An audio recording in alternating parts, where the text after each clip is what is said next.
देखो, मैं किसी की स्त्री हूँ और मेरे पति अरुण स्वस्थ भी हैं और सुंदर भी और योग्य भी। साथ ही वे मुझे प्यार भी करते हैं और मैं भी जीवन की समस्त भावनाओं से उन्हें प्यार करती हूँ।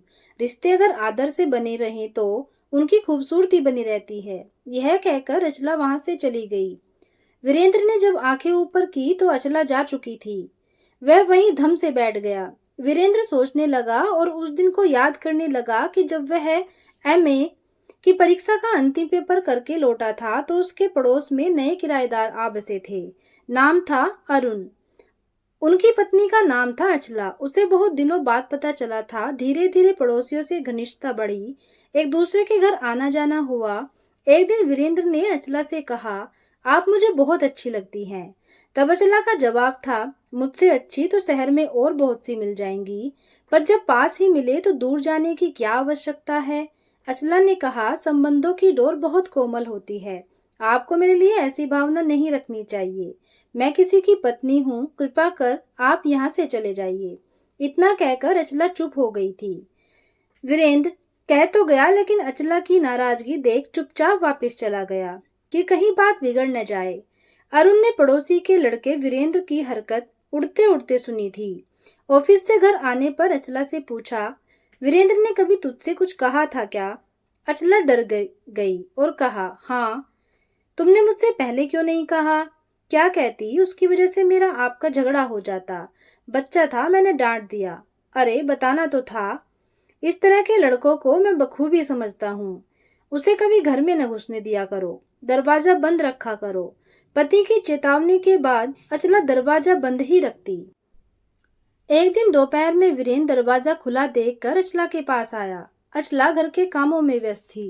कुछ आहट होने पर मुड़ी वीरेंद्र को देखकर गुस्से से बोली, कृपा करके आप यहाँ से चले जाइए। वीरेंद्र वक्त की नजाकत को देख चला गया। अगले दिन वीरेंद्र ने दरवाजा खटखटाया। अचला ने यह सोचा, पता नहीं कौन है। दरवाजा खोला। वीरेंद्र को देख अचला सकपका गई और कहा, तुम्हें यहाँ नहीं आना चाहिए। मैं पहले भी कई बार कह चुकी हूँ, केवल 1 मिनट अपने आप को देख लेने दो। मैं अभी चला जाऊंगा। इस प्रकार वीरेंद्र रोज कोई न कोई बहाने से आने लगा और अचला नाराजगी दिखाती रही। एक दिन अरुण बहुत खुश खुश घर आया। उसकी एक ऊंचे पद पर प्रमोशन हो गई थी। उसने अचला से कहा। अचला भी बहुत खुश थी। इस खुशी में दोनों शाम के समय पिक्चर देखने गए। अगले दिन अरुण की तबीयत कुछ ठीक नहीं थी। ऑफिस से जल्दी उठ शाम होने से पहले ही घर पहुंच गया। दरवाजा खटखटाया, दरवाजा नहीं खुला। अचला यह सोच वीरेंद्र होगा बैठी रही। अरुण के फोन पर, अरे क्या हम बाहर ही खड़े रहेंगे? अचला भागी आई और दरवाजा खोला। आप इतनी जल्दी? वो तबीयत ठीक नहीं। कुछ समय बाद अरुण ने अचला से पूछा, उस दिन से वीरेंद्र यहाँ आया तो नहीं? बात का उत्तर न देकर अचला ने कहा, आपकी तबीयत अब कैसी है? अभी ठीक नहीं। इधर उधर की बातों में बात आई गई हो गई थी। कई दिन बाद वीरेंद्र अचानक अंदर पहुंचा तो देखा मैड किचन में काम कर रही थी और अचला कमरे में बाल बना रही थी। उसने एक क्षण कुछ सोचा और बड़ी फुर्ती से अचला को अपने बाहु पास में जकड़ लिया। अचला सकपका गई और सोच में पड़ गई। फिर शरीर की पूरी ताकत लगाकर उसे पीछे धकेलकर भागकर एक कमरे में चली गई। दरवाजा बंद कर अंदर से चटकनी लगा दी। वीरेंद्र अपनी इस हरकत से बुरी तरह घबरा गया। वह बाहर आया। उसने अपने घर जाना ठीक न समझा और अपने किसी मित्र के यहाँ चला गया। रात में भी वहीं रहा। बिस्तर पर लेटे लेटे सीलिंग फैन को निहारता रहा। उसे डर था कि वह पति से कह देगी। रात भर करवट बदलता रहा। नींद नहीं आई। अजीब सी बेचैनी थी। अपने दिल की बात अपने मित्र को बता भी नहीं सकता था। मन हल्का न हुआ। रात आंखों में ही कट गई। अपने मन में सोचने लगा, पता नहीं क्यों मुझसे इतनी बड़ी गलती कैसे हो गई। क्यों नहीं मैं अपने आप को कंट्रोल कर पाया। अचला को देखकर पता नहीं मुझे क्या हो जाता है। खुद से सवाल करता रहा।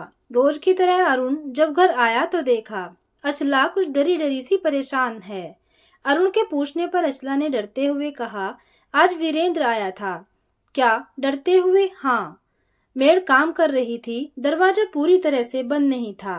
वह सीधा कमरे में घुस आया और मुझे बाहों में भर लिया। उसकी ये मजाल मैंने धकेलकर अपने आप को उसकी गिरफ्त से छुड़ाया और कमरे में जाकर अंदर से दरवाजा बंद कर दिया। यह बात तुम मुझे मेरे पूछने पर बता रही हो? तुमने मुझे पहले से क्यों नहीं बताया? आपको गुस्सा आ जाता, फिर आप खाना भी नहीं खाते। किसी स्त्री के साथ यह घटना उसके पति के लिए बहुत बड़ी बात है। उसकी यह मजाल, आज मैं उसे छोड़ूंगा नहीं। नहीं, आप ऐसा कुछ नहीं करेंगे।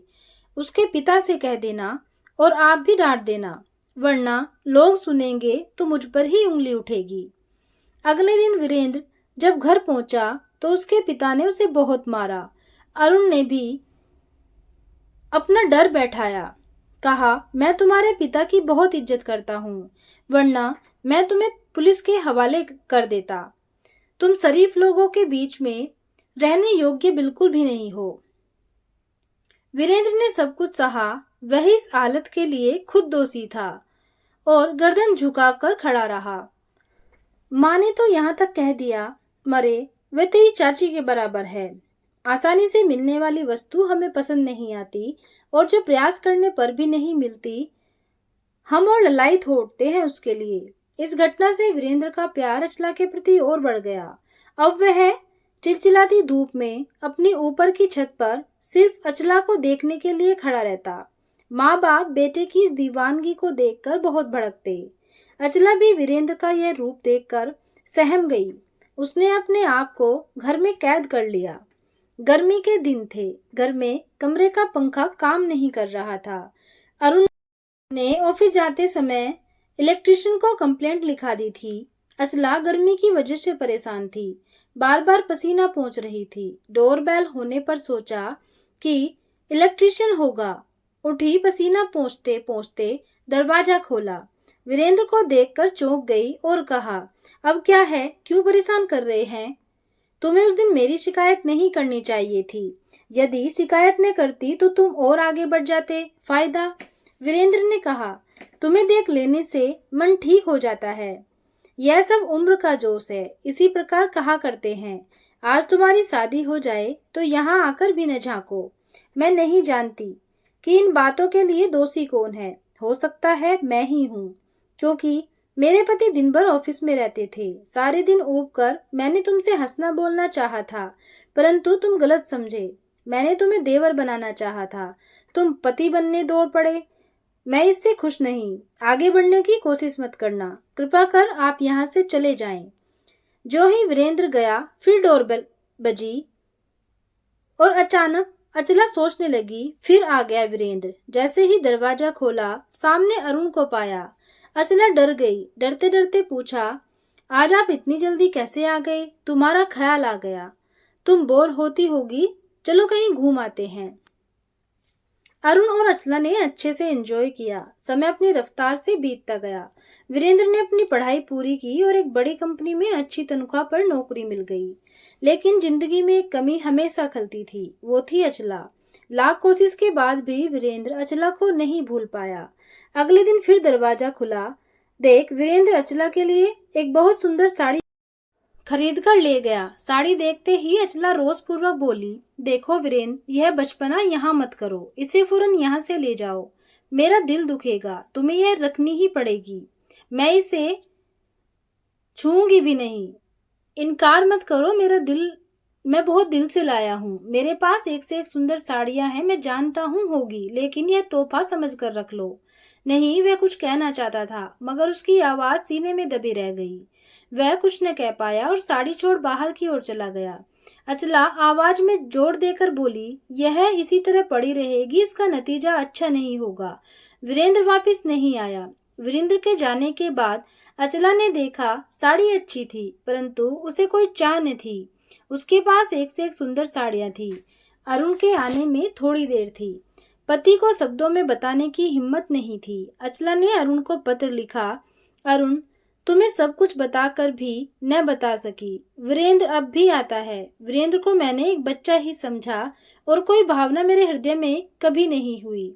आज एक साड़ी लाया था, मैंने नहीं रखी तो छोड़कर चला गया।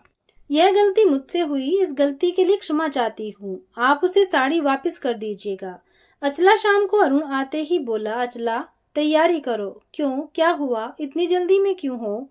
अरे प्रमोशन के बाद तो ट्रांसफर होना ही है। जबलपुर की पोस्टिंग मिली है। वक्त बहुत कम है। आज रात की गाड़ी से ही जाना होगा।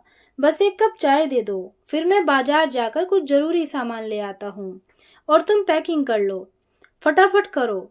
अरुण के चले जाने के बाद अचला ने पत्र को फाड़ कर फेंक दिया और साड़ी उठाकर ऊपर छत की स्लैब पर रख दी और सीढ़ियों उतर सामान पैकिंग में जुट गई। फिर एकाएक ख्याल आया। एक बार ऊपर छत की ओर नजर की, आंखें नम हो गई। सोचने लगी इस प्रारंभ के अंत को। दोस्तों, ये थी छोटी सी कहानी। आपको कैसी लगी कमेंट करके जरूर बताना। कहानी को पूरा सुनने के लिए धन्यवाद।